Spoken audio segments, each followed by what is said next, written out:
Welcome to Breaking Ice and Building Bridges from Possibilities. I'm Kelly Johnson. And I'm Byron Jackson. Glad you're here. Connecting a community through conversation. Hello, this is Byron Jackson with Breaking Ice, and I always forget what I'm supposed to say, building bridges.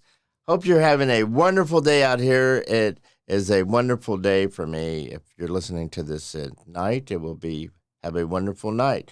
If you're listening to it at dawn, it will be have a wonderful dawn. So whatever time of the day. My guest today this is almost like an AA meeting because all I know is Whitney. What is your last name, Whitney? It's Bryen. Whitney Bryen, and you're a reporter with Oklahoma Watch. Yes. So you watch Oklahomans. I watch Oklahomans, absolutely. And you're a journalist. Yes. And you're very good.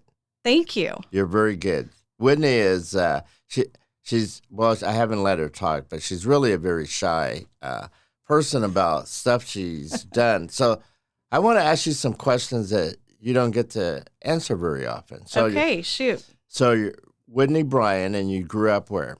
I grew up here in Oklahoma, born and raised in Edmond, and then I went to OU for college. OU School of Journalism. I did, yes. You know that I actually wrote for the school paper in the 70s. I did not know that. Yes, I had a byline column that came out once a week with my picture and everything. Great. I worked for the paper as well, but I was running online side. So I was doing a lot of video, and I was a multimedia editor for a while. So you know how to edit video? I do. Really? I do. At least I pretend to edit video. That is very interesting. So we do videos on our website occasionally, so. What made you, what got you interested in journalism? Well, when I was in college, I actually started as a PR major because I thought that sounded like a career that would be fun. You know, I'm very social, so a lot of people, a lot of writing. You know, I felt like what I thought I knew about public relations sounded like a good fit for my personality. So I jumped into that, and I was taking a class at OU with the College of Journalism and PR. They're all kind of in the same school. And I was taking the Intro to Mass Communications class, where all the kids, no matter your major in that college, you all go in to this big lecture. And the teacher was the journalism dean. And I went to his office to argue with him about an assignment that I felt was unethical and that I was not going to do. And if he wanted to give me a different assignment, that was fine, but I would not do that one. And he said, well, that's because you should be a journalist. And I argued with him some more, and about 45 minutes into the argument, my light bulb came on, and I realized he was absolutely right. I should be a journalist. I was in the wrong major. I should be a journalist, and there was no turning back from that point. Well, so biggest thing let's ask. We could ask questions. I'll ask you a question. Okay. And then you could ask me a question. Okay. Is this fair? That sounds good. Be fair. Biggest thing you've ever overcome? Oh, wow.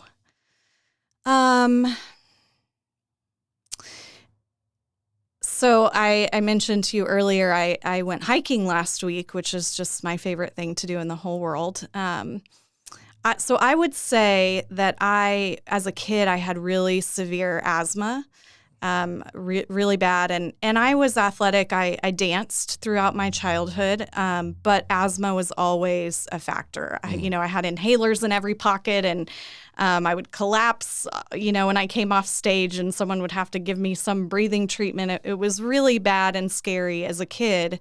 But as an adult, I moved to Colorado for a while and had really a difficult time hiking, but just decided I was sick of asthma holding me back, and really pushed through. And now I've gotten to a point where I've sort of grown out of the asthma and pushed myself enough at altitude and on hikes that I am now able to to do hikes that I never imagined I could do, typically without having any sort of issue. I think part of that is probably just growing out of it, as I get older, but certainly part of it was, pushing myself to do things that were really difficult, and to do them regularly enough that my body adjusted to, breathing at altitude and doing difficult things. And that was probably the biggest hurdle that I've overcome.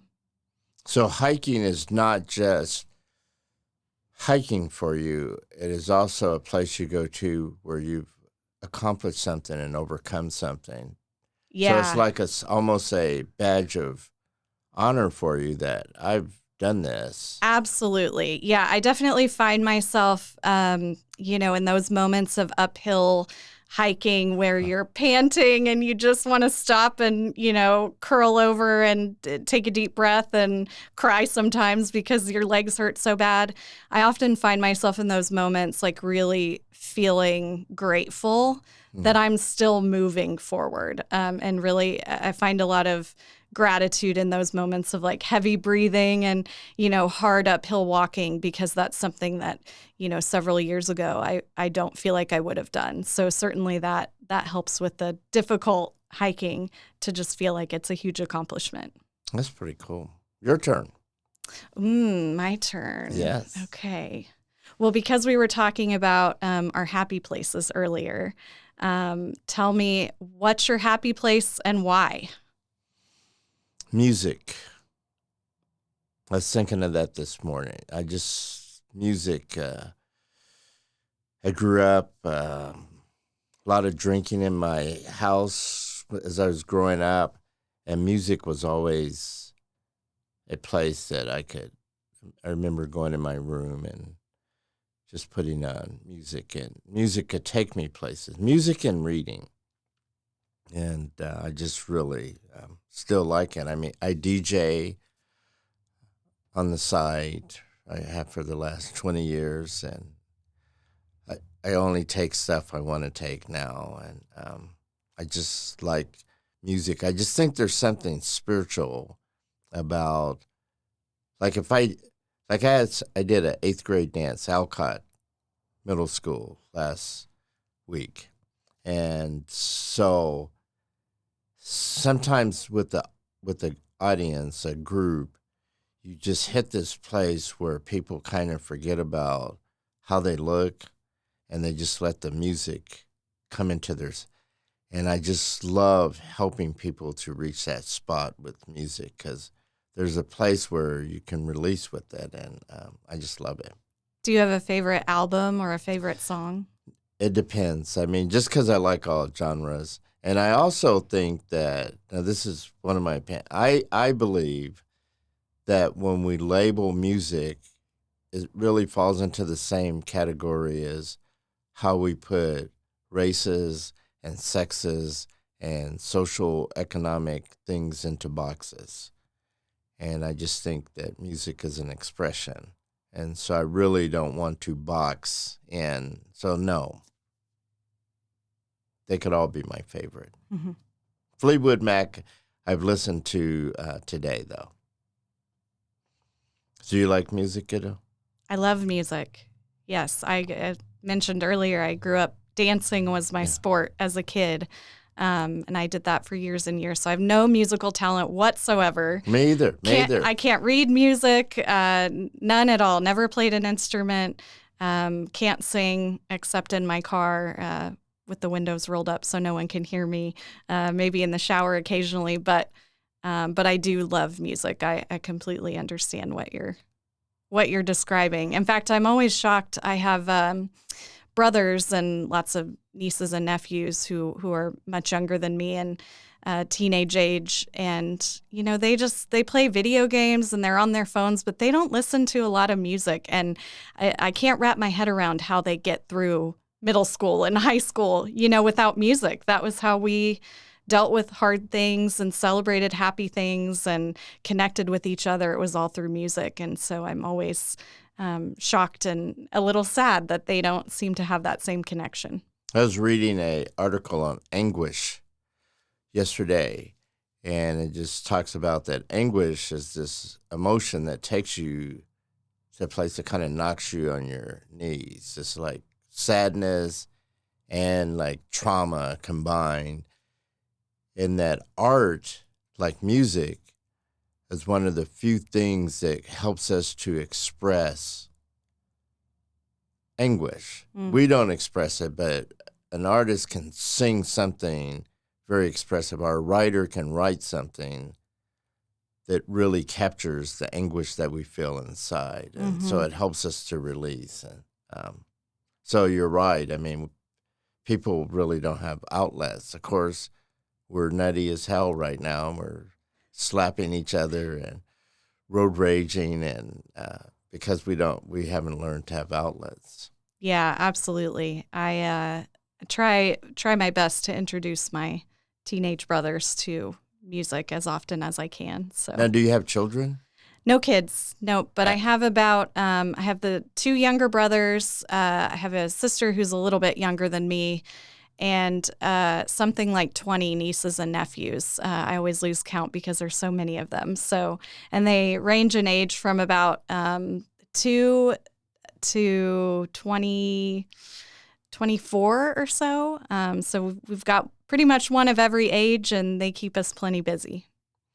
I'm always impressed with just because I get to just see pieces of you, but you have this fire that burns inside of you that is just amazing to watch. I mean, whatever you're doing, you just have this passion about it. And even describing walking, I mean, you have a way of describing taking a hike that I want to run out and like walk. And so you're just a very, very passionate fire person. Well, thank you so much. I think Which could be hard on your husband at times. it can absolutely, absolutely, it can be. I think that the staff at Oklahoma Watch, the people I work with every day, certainly fuel that as well. In a lot of settings, I think working in a team and doing the day-to-day job, that can get squashed a little bit for some people. But I'm lucky to be doing something that I really love, and to be around people who also really love that job and who are super encouraging and excited about the work I'm doing and really cheer me on. So it's a little bit easier to carry that passion and that fire through when you have so many people just really supporting that. This amazing, that I think it was Plato or Socrates. Anyway, they were killed for asking the question, why? And so reporters, I mean, that's your job. That's my whole job, yeah. And so it sounds like a very simple job, but it's a very dangerous job because people don't want to be asked why. Absolutely. And, frankly, at Oklahoma Watch, we focus on the people who don't want you to know why. Yeah. That's our job at Oklahoma Watch, being watchdogs, investigative reporters. We believe that we should be telling stories that people don't want us to tell. We should be providing the public with information that people don't want the public to have. So it is certainly a challenging job, and sometimes a little bit scary too, depending on the work. I've certainly been in uncomfortable situations more than once, but we all really believe in what we're doing, and so that keeps us going. You should read about the freedom riders and reporters that went along with them, because they would get beat up just with the freedom riders, and they actually didn't have a stake in it. They just except to report it, or somebody in Ukraine. Well, believe it or not, we have like a minute left. So it flew by. I hope this wasn't too painful for you. No, not painful at all. This is my job, to just go by and grab people and talk to them. Well, my job is similar to that. So I guess it was just a matter of time before I got put in the hot seat. Well, Whitney, I'm going to maybe you could be part of my 10,000 step walk sometime. Yes, I would love that. I just walk neighborhoods and get arrested because I'm the only black in this white neighborhood. But other than that, it's lovely. This has been the lovely Whitney Bryen and the lovely Byron Jackson. Thank you very much for listening to Building Bridges, Cracking Ice. Is it Smoking Ice? It's doing something with ice. This is Byron Jackson, and I'm out. Connecting a community through conversation.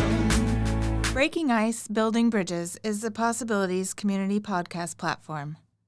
Thanks for tuning in.